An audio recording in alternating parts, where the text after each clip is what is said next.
सरकारी नौकरी की तैयारी करने वालों पर क्या प्रभाव डालती है एफआईआर, जानिए क्यों जरूरी है विधिक जागरूकता।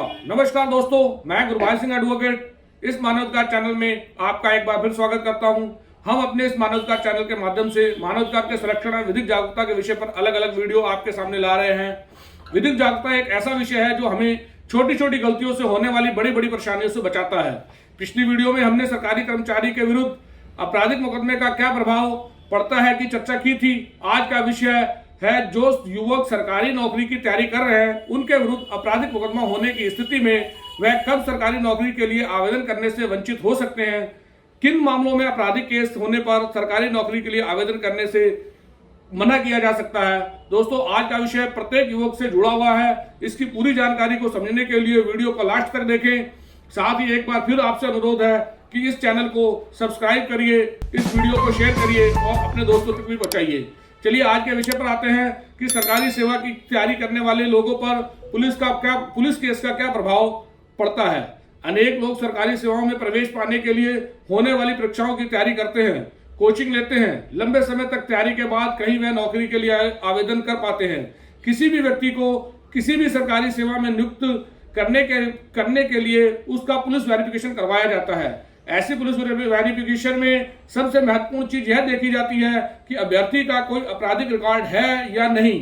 किसी भी अभ्यर्थी पर बहुत अधिक आपराधिक प्रकरण नहीं होना चाहिए और कोई भी ऐसा प्रकरण नहीं होना चाहिए जिसमें 3 वर्ष से अधिक के कारावास का प्रावधान है, जो नैतिक अधमता जैसे मानव शरीर से संबंधित अपराध, संपत्ति से संबंधित अपराध और देश के विरुद्ध होने वाले अपराधों से जुड़ा न हो। यदि किसी भी नौकरी के लिए आवेदन करने वाले अभ्यर्थी पर किसी बड़े अपराध का जिसमें 3 वर्ष से अधिक की अवधि के कारावास की सजा का प्रावधान है विचारण चल रहा है, तब उसे सरकारी सेवा में नहीं लिया जा सकता। यदि अभ्यर्थी पर ऐसा विचारण चल चुका है और उसे बाइज्जत बरी कर दिया गया है, तब उसे सरकारी सेवा में लिया जा सकता है, भले ही रिकॉर्ड पर उस अभ्यर्थी के मामले में यह दर्ज हो कि उस पर मुकदमा चला है। यहाँ पर ध्यान देने वाली बात यह है कि आमतौर पर लोग छोटे मामलों में समझौता कर लेते हैं। अगर किसी अपराध में समझौते के माध्यम से बरी हुआ है, तब ऐसी स्थिति में अभ्यर्थी को सेवा में अवसर नहीं दिया जा सकता, क्योंकि समझौते के मामले में व्यक्ति बाइज्जत बरी नहीं होता है बल्कि समझौते से बरी होता है। बाइज्जत बरी होना उसे कहा जाता है जहां अभियोजन मामला प्रमाणित नहीं किया जा सका है।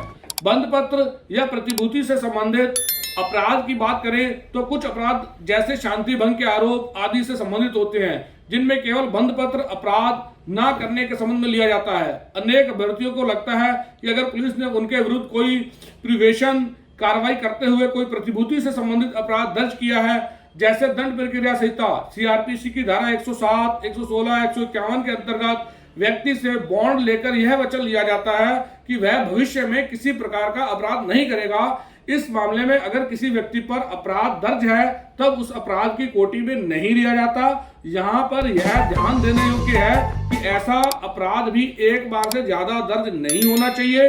अगर बार बार किसी व्यक्ति पर धारा 151 सीआरपीसी की कार्रवाई की गई है तब उसे सरकारी सेवा में नहीं लिया जाता, लेकिन 107, 116, 151 की कार्रवाई 1-2 बार की गई है तो ऐसा व्यक्ति आवेदन करने के लिए पात्र होता है, उसे पात्रता से वंचित नहीं किया जा सकता है।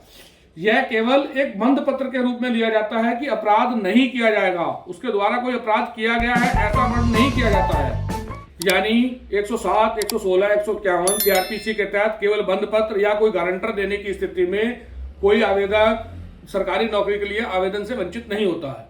यदि गिरफ्तारी के प्रभाव की बात करें तो ऐसी किसी गिरफ्तारी से सेवा में लगे हुए व्यक्ति की गिरफ्तारी होती है या किसी सरकारी सेवा की तैयारी करते हुए व्यक्ति की किसी अपराध में गिरफ्तारी होती है और उस गिरफ्तार किए गए व्यक्ति को 48 घंटे से अधिक न्यायिक हिरासत में रखा जाता है, तब ऐसे व्यक्ति को सरकारी सेवा का अवसर प्राप्त नहीं हो सकता जब तक कि उसके द्वारा यह साबित नहीं कर दिया जाता कि उसे उस मामले में बाइज्जत बरी कर दिया गया है। और यदि किसी व्यक्ति ने ऐसे मामले में अग्रिम जमानत ले ली है, वह गिरफ्तार नहीं किया गया है, तब उसकी सेवा पर कोई प्रभाव नहीं पड़ेगा।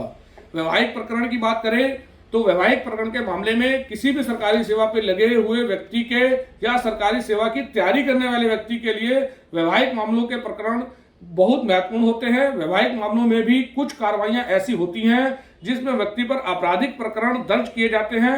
भरण पोषण का परिवार जो सीआरपीसी की धारा 125 के अंतर्गत पेश किया जाता है, इसे एक सिविल नेचर का प्रकरण माना जाता है, जिससे सरकारी नौकरी के लिए आवेदन पर कोई प्रभाव नहीं पड़ता है। लेकिन धारा 498 ए आईपीसी और दहेज उत्पीड़न से संबंधित जुड़े मामलों या धारा 406 आईपीसी का प्रकरण दर्ज किया जाता है तो उसके साथ मारपीट या जान से मारने की धमकी का कोई प्रकरण दर्ज किया जाता है। ऐसी स्थिति में यदि किसी व्यक्ति के ऊपर कोई प्रकरण चल रहा है और वह बाइज्जत बरी नहीं हुआ है, तब उसे सरकारी सेवा में तब तक सस्पेंड किया जाएगा जब तक बाइज्जत बरी नहीं किया जाता। किसी भी ऐसे भर्ती को तब तक सरकारी सेवा में नहीं लिया जाएगा जब तक उस मामले से वह बाइज्जत बरी नहीं हो जाता। यहाँ पर यह ध्यान देना चाहिए कि किसी भी आपराधिक प्रकरण में व्यक्ति को बाइज्जत बरी होना आवश्यक है।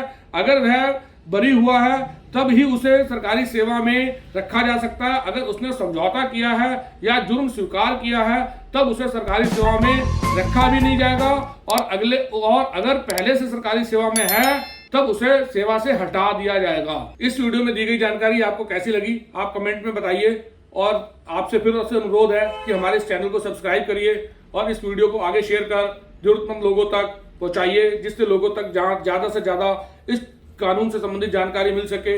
विधिक जागरूकता से उद्देश्य छोटे छोटे कानूनी नियमों को लोगों तक पहुंचाना है, जिससे छोटी छोटी सावधानी से बड़ी बड़ी परेशानी से लोग बच सके। नमस्कार दोस्तों, धन्यवाद।